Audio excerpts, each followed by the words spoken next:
this out. I've gathered up all of our medals. Well, this isn't all of our medals, because there's been some that we've given away to like kids or family or whatever, or did races where they didn't have medals, or honestly, there's been a few that I've just refused the medal at the end because what am I going to do with all these? So here's our little Ironman section. Cozumel, it was our latest one. Denver Marathon, first marathon. Oh my God, everyone talked about the wall at 18. My wall was between mile 23 and mile 24. I mean, how long are those miles? Timberman, one of our favorites. New Bedford half marathon. A lot of half marathons here. Those are always good warm-ups to Ironman races.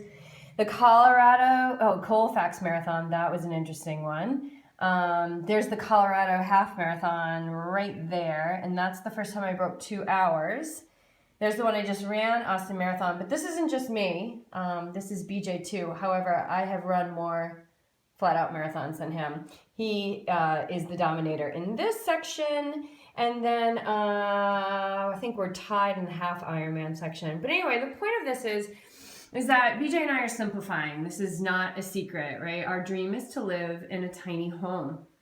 And so a couple years ago, I realized that wanting that dream and making that dream a reality, even though we lived very simply, was going to take a severe amount of letting go. What's this one? Oh, the Boulder Half Marathon. I ran that particular one right there in 2010. Obviously, BJ did it too, with a stress fracture in my foot. And that was my test to see if my foot was actually broken. And yes, it was. Boulder Backroads, that's what it was previously known as. Anyway, so I'm turning this baby around because I want to talk about something really serious, which is the fact that I feel attachment to these medals, and I'm going to go ahead and send them out to Medals for Medals, which is a nonprofit organization that gives medals away for different events that they have with kids. And I should know more about it. But the most important thing is that these are all going there. And I totally feel the pain. Like if these leave our house, it's like I didn't do them. And that's crazy. It's crazy. Like I can even feel emotion coming up right now because it's so insane how attached we are to things. And if we want to live in a tiny house, right? This is our dream, to live in a tiny house. I can't be bringing 100+ medals to this tiny house. And when I feel the weight of these medals,